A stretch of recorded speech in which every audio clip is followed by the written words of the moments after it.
Je mouille dans un premier temps mes marches. Et puis j'ai préparé un ciment bien collant qui va me permettre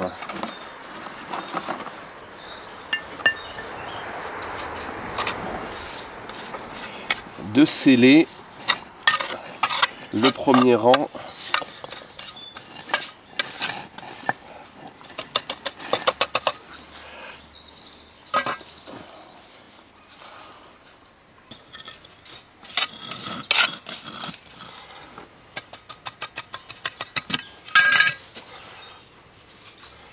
Pour l'instant, je les pose comme ça. Voilà, donc le but, ça va être de faire un petit renfort assez bien collé ici, pour qu'après, quand je mette mon sable et mes pierres, on n'ait pas le phénomène que tout s'en aille.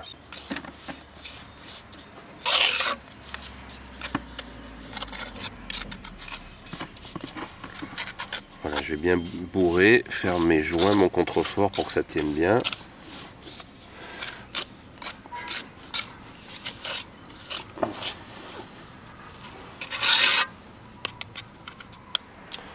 Alors une fois les nez de marche faits, on va faire un peu différemment pour la dernière marche parce que comme vous voyez elle n'est pas comme les autres, elle n'est pas creusée. Là on va carrément mettre une semelle de ciment. On va mouiller d'abord toujours. On va mettre une semelle de ciment et on va ensuite sceller les pierres.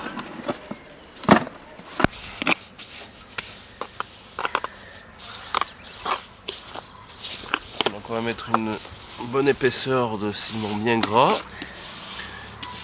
On met toujours un peu, je mets toujours un tout petit peu de chaud dedans pour que ça colle mieux à la pierre.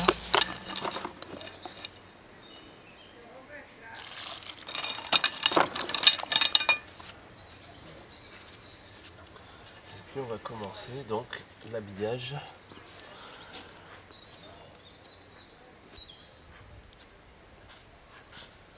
Alors après, vous disposez comme vous voulez, en fonction de vos goûts.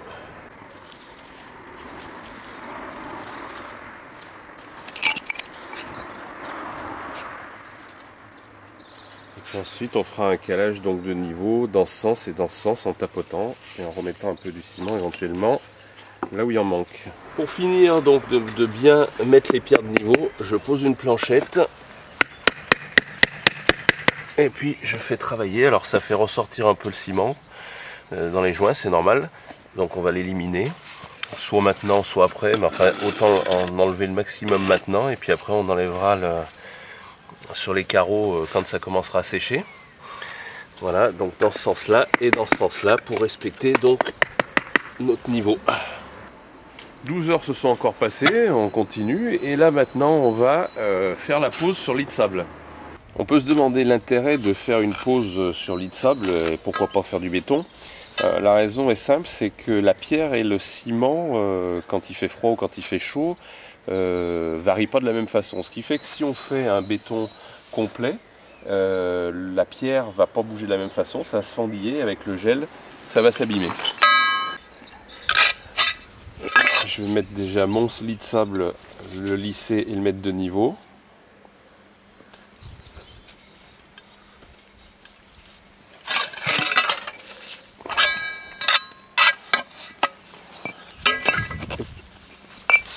Et poser mes pierres de manière aléatoire.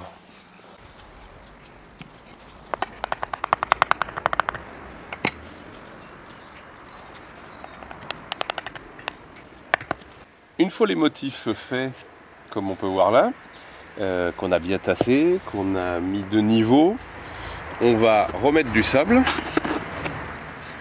par-dessus.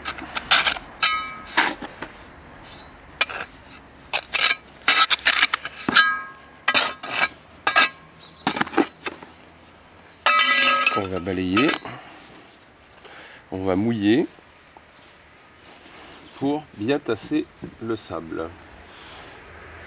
Et en plus, ce qui sera sympa, c'est que avec le temps, vos marches vont s'enherber et donc vous aurez des surfaces de minéral et des surfaces d'herbe une fois que l'herbe aura repris. Et plus il y aura de l'herbe, et plus, enfin tenue courte bien sûr, mais plus ça va tenir les pierres fermement.